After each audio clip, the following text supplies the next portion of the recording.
It starts politely. It always starts politely. A man in a high-visibility vest is standing in your driveway. He's not carrying a weapon. He's carrying a clipboard with a government seal on it, and he's smiling the way people smile when they've been trained to de-escalate.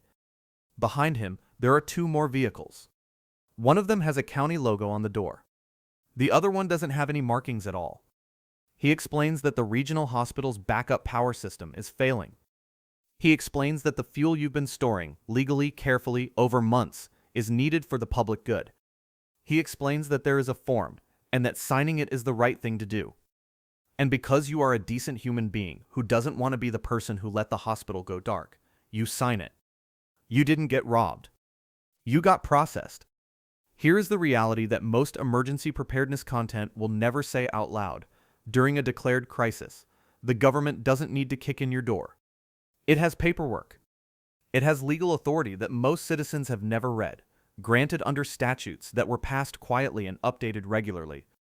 It has the ability to classify your stockpile as a community resource, your vehicle as emergency logistic infrastructure, and your skills as government labor, all within 72 hours of an emergency declaration.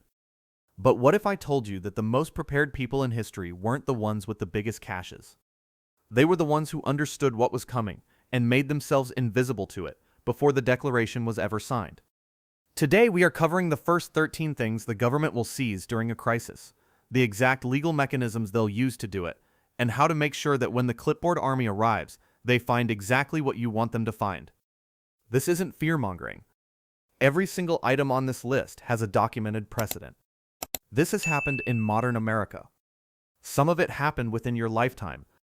Stay with me here, because by item 5, you're going to want to reconsider the location of some things you currently own. Item 1. Fuel. The liquid that belongs to everyone else. Let's begin with the thing sitting in your garage right now. The fuel. And if you don't currently have any stored, everything I'm about to say is an excellent reason to start carefully. The average person preparing for emergencies thinks about fuel in terms of their generator and their bug-out vehicle. A couple of 5-gallon cans, maybe a larger tank if they've done their homework. The problem isn't having fuel. The problem is having visible fuel during a declared emergency when the government has activated the Defense Production Act. The Defense Production Act gives the federal government authority to prioritize and allocate energy resources toward national defense. Post-Hurricane Katrina, fuel was redirected from private holders to emergency response teams under this exact authority. Post 9/11, fuel supply chains were placed under federal oversight within 48 hours. The mechanism is not confiscation in the dramatic sense. It's allocation. An allocation means that your supply becomes a community supply the moment someone with the right paperwork decides it does. What most people get wrong about fuel storage is that the risk isn't having it. The risk is having it visibly, in volume, in a registered location. A large above-ground fuel tank at a residential address is a zoning registration in most counties. That database record is exactly what logistics coordinators query when they're looking for available fuel assets in a grid-down scenario. So here is how you stop being a storage facility and start being a homeowner with absolutely nothing of interest in their yard. You decentralize. You stop thinking like a gas station and start thinking like a supply chain. Multiple smaller containers dispersed across your property in non-obvious locations. Some in a shed, some in the basement, some in the back of a utility vehicle. You also leave 2 half-full decoy containers near your garage entrance. When the requisition team arrives, they get their win. They check their box. They leave. Your actual supply stays exactly where it is. One specific number worth knowing: FEMA's emergency fuel threshold for residential properties, the point at which your storage triggers a formal inventory request, is currently 25 gallons in most municipal zones. Store less than that in any single visible location. Write that down. Item 2. Precious metals. The asset they criminalized with a signature. On April 5, 1933, President Franklin Roosevelt signed Executive Order 6102. American citizens had 25 days to hand over their gold to the Federal Reserve at a fixed government price of $20.67 per troy ounce. Refusal carried a penalty of up to 10 years in federal prison and a $10,000 fine, which in 1933 was roughly $500,000 in today's money. They didn't search houses. They didn't need to. They made gold impossible to use, impossible to spend, and dangerous to be caught with. Overnight, an asset became a liability. This is the history lesson that most gold-stacking preppers skip entirely. The threat in a modern crisis isn't that federal agents will show up with metal detectors. The threat is that they'll pass an order making your gold untransactable, flagging any exchange involving precious metals as black market activity. Your stockpile doesn't disappear. It just becomes a criminal charge waiting to happen. The workaround, and this is one that has actual legal precedent, involves the distinction between bullion and numismatic coins. During the 1933 confiscation, there was a specific exemption for collectible and rare coins. They weren't considered currency. They were considered historical artifacts. The government was in the business of controlling money, not confiscating art. So instead of standard gold bars and generic silver rounds, you look at pre-1964 U.S. quarters. Each of those quarters contains exactly 0.188 troy ounces of silver. They look like pocket change. To anyone who doesn't know what they're looking at, they are pocket change. A mason jar full of pre-64 quarters on a shelf looks like a coin collection. A safe labeled silver looks like exactly what it is. You also think geographically. Not all of your precious metal holdings should be in one location, one address, or one jurisdiction. We'll come back to why that matters more than most people realize. But for now, understand this. The 1933 playbook is still in the drawer. And a pen stroke is faster than a search warrant. Item 3. Food stockpiles. The crime of eating while others don't. Most states in the U.S. have emergency anti-hoarding statutes, not ancient laws. Current, active, enforceable statutes that come into effect the moment a governor signs an emergency declaration. Florida Statute 501.16, Texas Government Code 418.1, California's Emergency Services Act, Section 8560. These laws don't just prohibit price gouging. They restrict the excessive accumulation of essential commodities, which, depending on how the order is written, what most people miss about food stockpiles isn't the legal risk. It's the social risk. Here is the uncomfortable truth. The government doesn't need a search warrant if a concerned citizen files a report. And concerned citizens, good people, scared people, people whose children are hungry, will file reports. Not out of malice, out of desperation. The neighbor who watched you carry 6 bags of rice into your house 3 weeks ago now has a child asking why the cereal is gone. The informant isn't an enemy. The informant is a parent who is terrified. And that makes the social threat harder to prepare for than the legal one. The fix here is what I call architectural camouflage combined with the struggling neighbor performance. On the architectural side, stop storing food where it's visible. Dead space under floorboards, behind correctly finished drywall in low traffic rooms, inside sealed containers that look like general storage in a basement or attic. You want a public pantry that communicates scarcity. A few boxes of pasta. Some sad cans of off-brand vegetables. If a neighbor glances into your kitchen, they should see someone who is managing, not someone who is comfortable. The struggling neighbor performance is deliberate social signaling. You express the same anxieties everyone else is expressing. You accept food from community distribution events, even when you don't need it. You look like part of the problem, not like someone who solved it 3 months ago. The USDA recommends a 72-hour food supply for emergency preparedness. The gap between their recommendation and a serious prepper's 90-day supply is visible enough to be incriminating. The goal is to make sure nobody can see that gap. Item 4. Communications equipping. Your right to know revoked. The Communications Act of 1934 gave the President authority to seize or suspend the operation of wire and radio communications during wartime or national emergency. That authority has never been repealed. It has been updated, expanded, and complemented by the WARN Act, the FCC's Emergency Powers Framework, and modern interpretations that include internet infrastructure. In plain terms, during a declared emergency, operating an unregistered radio transmitter can result in a They don't need to take your radio. They just need to make using it cost you more than it's worth. What most people get wrong about communications is the visibility problem. That antenna on your roof isn't just a piece of equipment. It's a registration, a location identifier, and an advertisement. If you're transmitting on open frequencies during an emergency and someone with direction-finding equipment wants to locate you, you have just made their job extremely easy. Here's what actually works. Attic-mounted antennas are invisible from the street and maintain most of the performance of rooftop installations. Temporary wire antennas, strung into trees at night, reeled in by morning, provide burst communication capacity with zero permanent signature. And for those who want to go further, mesh-tastic devices, which use the LoRa radio protocol to create encrypted off-grid mesh networks, currently operate in a legally gray zone that is practically invisible to standard monitoring. A network of these devices across a neighborhood creates a communications infrastructure that requires no license, no registration, and no antenna that anyone can point to. Your Faraday bag isn't just for EMP protection. It's for preventing your devices from passively logging your location by shaking hands with cell towers. Every phone, every smartwatch, every Bluetooth device is a location record. Keep the things you don't want tracked in a Faraday bag when they're not in active use. You're not hiding from the government. You're hiding from the version of yourself that got complacent and left a digital breadcrumb trail straight to your front door. Item 5. Firearms and ammunition. The confiscation that wasn't supposed to happen. September 2005. Hurricane Katrina.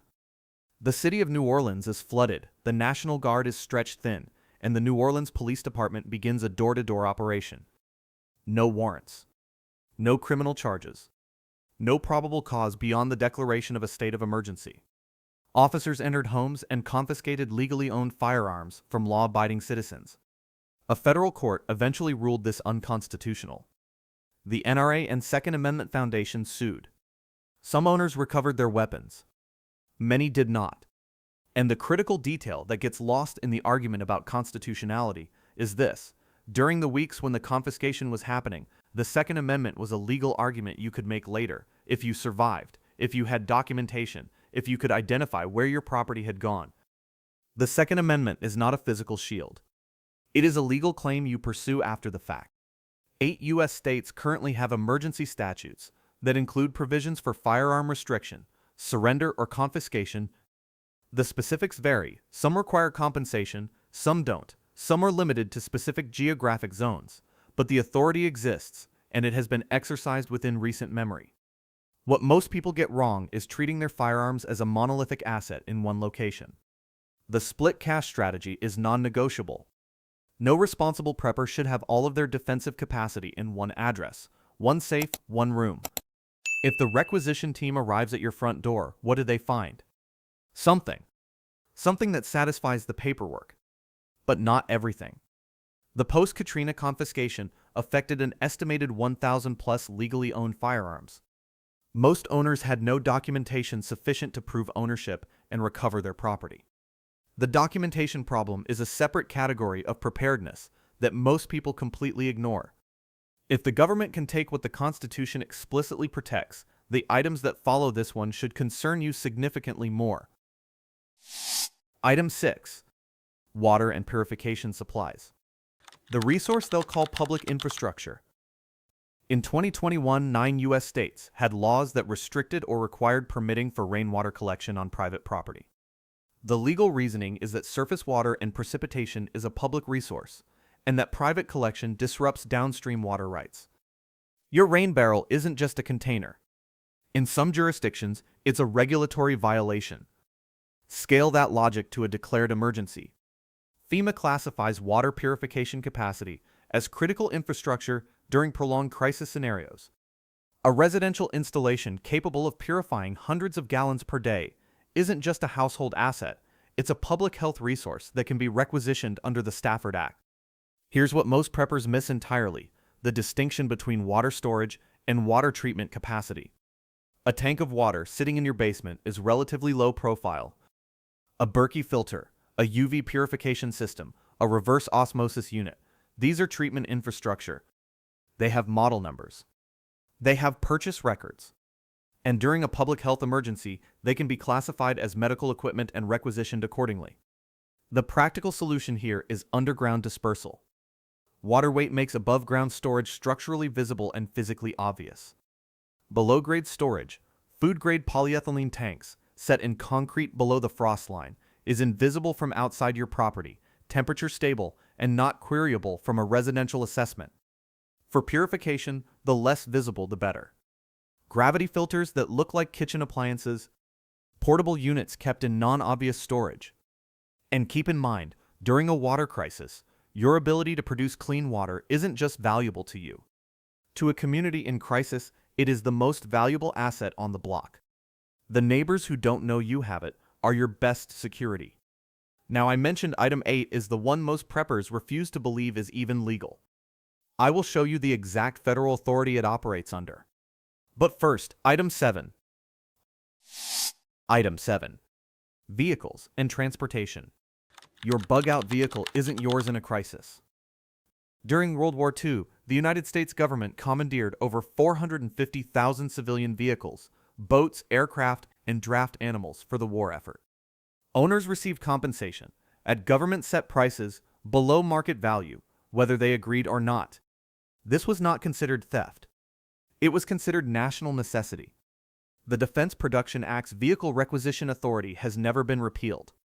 It has never been sunset. It sits in the statute books exactly where it was placed, waiting for a president to invoke it in a sufficiently severe emergency. Post-Hurricane Katrina, the Army Corps of Engineers commandeered over 80 private vessels within 48 hours of landfall. You have spent years building a bug-out kit for a vehicle that might not legally be yours when you need it. Let that sit for a moment. The problem is visibility and registration. Your vehicle is registered to your address. Your address is in a database. That database is exactly what emergency logistics coordinators use to identify available transportation assets in a resource-constrained environment. The more capable your vehicle looks, the bigger the tires, the roof rack, the aftermarket suspension, the more attractive it is as a requisition target.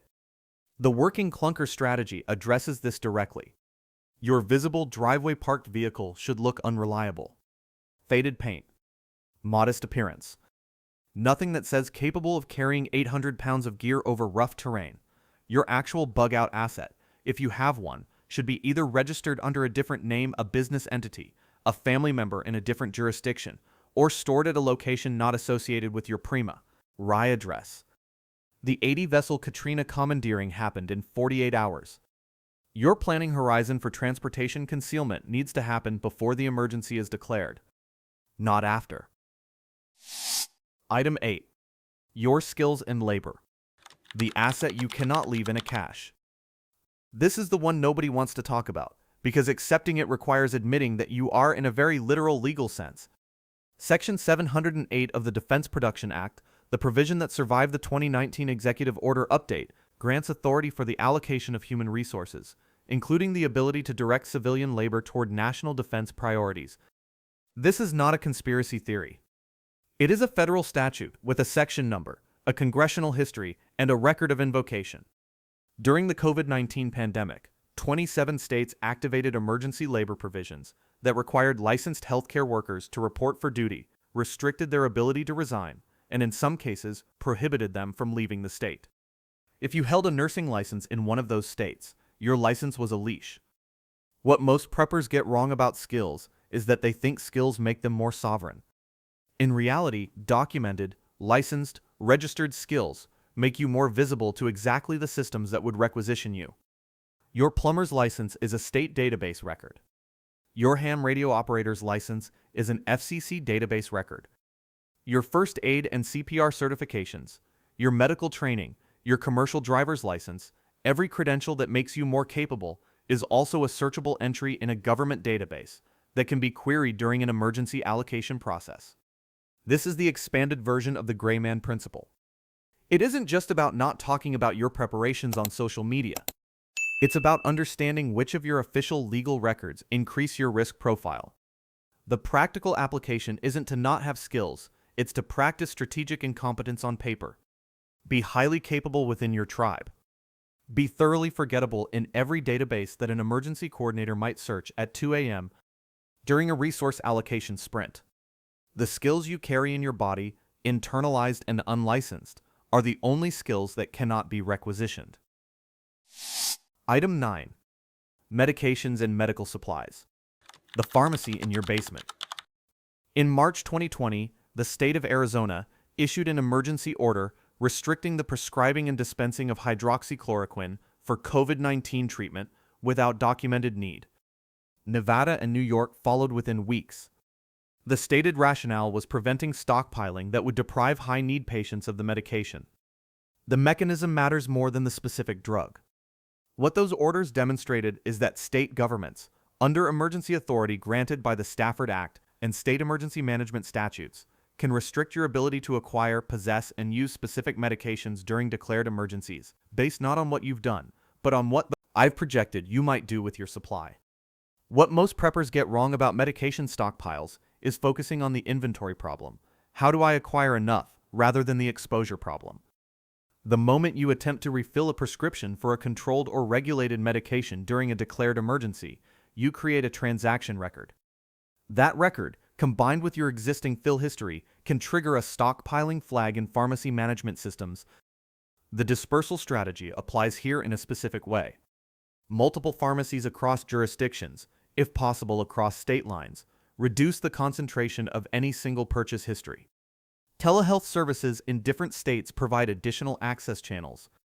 For certain antibiotics with veterinary-grade equivalents, those channels exist and are widely used in the preparedness community, though any medical decision should involve a qualified physician. The insulin cold chain issue is a specific and under-discussed problem. Insulin-dependent preppers face a unique vulnerability: the storage capacity required to maintain a meaningful insulin supply. Refrigeration, temperature control, power is exactly the kind of medical infrastructure that gets classified as a critical asset during an emergency. A residential cold chain for insulin is also an advertisement of a health condition, which in a resource-constrained environment can become a targeting factor rather than a protection.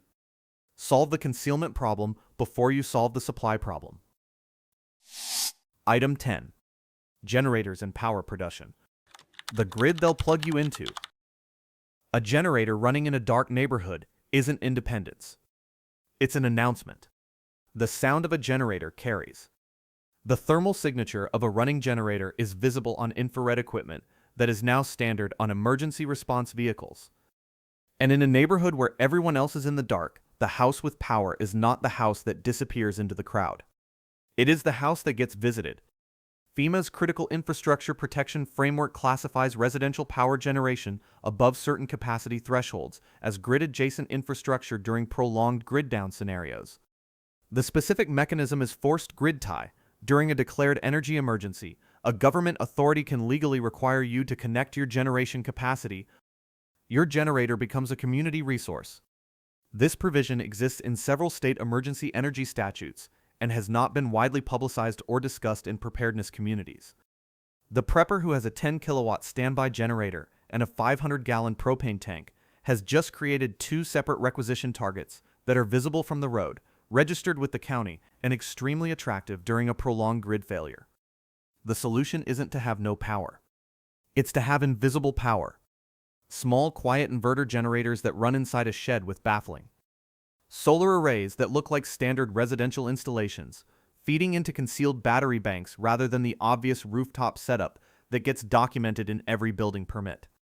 The less your power generation looks like infrastructure, the less it gets treated like infrastructure. And keep in mind, the louder your generator, the faster it locates you, and the faster it locates your fuel supply. The two items are physically connected, and your planning for one needs to account for the other. Item 11. Livestock and agricultural assets. The backyard farm that belongs to the county. During both World War I and World War II, the United States government exercised emergency purchase authority over private livestock under the Agricultural Adjustment Act and wartime food control measures. Cattle, hogs, and poultry were subject to mandatory purchase at government-set prices, which ran 30 to 40% below open market value. You did not have the option to decline. Declining was classified as interference with the national food supply. The USDA's emergency purchase authority under the Agricultural Adjustment Act remains active. In a severe, prolonged food crisis, the same mechanism that operated during World War II is available to a modern administration. The targets would look different. backyard chickens rather than cattle ranches, urban agricultural plots rather than farms, but the legal infrastructure for requisitioning private food production capacity has never been dismantled. What most people miss here is the classification distinction. The USDA distinguishes between livestock, which are production animals subject to agricultural regulation, and companion animals, which are pets and fall under a completely different legal framework. A pig raised for slaughter is livestock. A pig registered as a household companion animal has meaningfully different legal standing during an emergency food allocation event. This is not a loophole to exploit carelessly. The distinction requires documentation and must be established before the emergency, not during it. But for small-scale animal agriculture, chickens, rabbits, ducks, the physical visibility of your operation matters as much as its legal classification. Animals that are housed in non-obvious structures, not visible from the street or from adjacent properties, are simply not on anyone's inventory. The general principle: small, quiet, and invisible beats large, productive, and registered. Item 12. Digital financial assets. The wallet they can freeze without a warrant. The International Emergency Economic Powers Act, IEEPA, was passed in 1977. Since then, it has been invoked by every president to freeze assets, block transactions, and cut off financial access to designated entities. It has been used over 60 times. The total value of assets frozen under IEEPA since its passage exceeds $300 billion. The vast majority of IEEPA invocations have targeted foreign governments, terrorist organizations, and international financial actors. But the Domestic Application Authority is written explicitly into the statute. During a declared national emergency, the President can freeze any financial asset that falls within the jurisdiction of the United States, and that includes the accounts of American citizens, if the emergency is framed in a way that implicates financial stability. What most preppers get wrong about financial assets is believing that cryptocurrency provides automatic protection. It doesn't. Cryptocurrency held on an exchange, Coinbase, Kraken, Binance, is subject to exactly the same freeze authority as a bank account, because the exchange is a US-regulated financial institution. The only cryptocurrency that is genuinely outside this authority is cryptocurrency held in true cold storage, a hardware wallet fully self-custodied, with the seed phrase never having touched an internet-connected device. The PayPal, Venmo, and Cash App vulnerability is specifically underappreciated. These platforms are classified as money services businesses under federal law. They are explicitly named in IEEPA implementing regulations as subject to asset freeze orders. Your $4,000 in PayPal credit is not safer than your $4,000 in a Chase account. It may be less safe because it lacks the additional FDIC protections that provide a separate layer of regulatory complication. Physical cash in small denominations, dispersed across multiple non-obvious locations, is the financial preparation that requires no network. It is also the preparation that no database query will ever find. There is one more item, and it's the one that makes every other item on this list more vulnerable, or less, depending on what you do about it. Item 13. Your information and digital footprint. The paper trail that finds everything else. They don't need to find your supplies. They need to find your receipts. Your Amazon purchase history contains your freeze-dried food orders, your water purification filters, your medical supplies, and your communications equipment. Your Google search history contains your research on the Defense Production Act, your questions about ammunition storage, and your viewing history on preparedness channels. Your bank records show the feed store purchases, the bulk food orders, and the gun shop transactions. Your loyalty card history tracks the buying patterns that individually are harmless and collectively paint a detailed portrait of your preparedness level. The NSA's PRISM program, revealed by Edward Snowden in 2013, demonstrated that the data collection infrastructure for exactly this kind of behavioral profiling exists, is operational, and has been used. National security letters, which do not require a judicial warrant, allow federal agencies to access telecommunications records, financial transaction data. During a declared emergency, the authority to issue these letters expands significantly. What most preppers miss entirely is the aggregation risk. Your individual purchases are not incriminating. Your individual searches are not incriminating. But aggregated across your Amazon account, your Google account, your bank records, and your pharmacy records, they create a prepper profile that is specific, detailed, and actionable. Not necessarily by a government trying to seize your supplies, but potentially by any entity that gains access to those records. The practical response is not paranoia, it's hygiene. Cash purchases for sensitive supplies. Encrypted communication for sensitive conversations. A regular audit of what your digital presence communicates about your preparedness level. But because information asymmetry cuts both ways, you want to know more about the threat than the threat knows about you. The single most important thing you can do today is to audit what your current digital footprint communicates. Open your Amazon order history right now and read it as if you were a logistics coordinator looking for available resources. What does it tell you? So we've covered 13 categories: fuel, gold, food, communications, firearms, water, vehicles, labor, medications, power, livestock, financial assets, and information. That is a long list of things you can lose to a clipboard. But I promised you something they cannot take, and I want to close with that, because this is actually the most important part. Knowledge that lives in your body and your mind, the kind that is unlicensed, unregistered, and not stored in any database. The person who knows how to purify water doesn't need the Berkey filter. The person who knows how to navigate by stars doesn't need the GPS that they just confiscated. The person who has internalized the legal architecture of emergency powers doesn't hand over the jerry cans out of social pressure, because they saw this scenario coming and they already handled it. What the clipboard army finds at your door is exactly what you prepared for them to find. A polite, slightly anxious, perfectly ordinary citizen with a sparse pantry, an unremarkable vehicle, and 2 half-empty fuel cans in the garage. Nothing worth a second look. And what they don't find is the result of decisions you made months before they arrived. The entire premise of this video is not that the government is your enemy. In their own narrative, they are trying to keep a sinking ship afloat by redistributing buckets. The problem is that you are a bucket. Understanding that isn't cynicism. It's physics. He got what he came for. He checks his box. He drives to the next address on his list. Behind the door, you are exactly as prepared as you were before he arrived. Possession is 9/10 of the law. Anonymity is 10/10 of survival. Now here's what I want from you. Go through that list of 13. For every item you're already prepared on, drop number 1 in the comments. 1 lock. No details. No addresses. No inventory lists. Just locks. I want to see how this community is positioned, and I want the comment section to be the most aggressively uninformative prepper communication in YouTube history. If this video reframed how you think about the threat, not the looter at the front door, but the form at the front door, hit that subscribe button. Because the next video on this channel is going to make this one look like an introduction. We're going to cover the only bug-out locations that actually work. Not the obvious ones.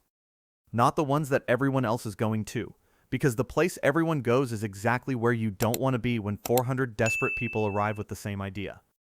I'm going to show you why 3 of the most popular bug-out location categories will get you killed, and what the historical record of actual successful civilian evacuations tells us about where to go instead. That video is next.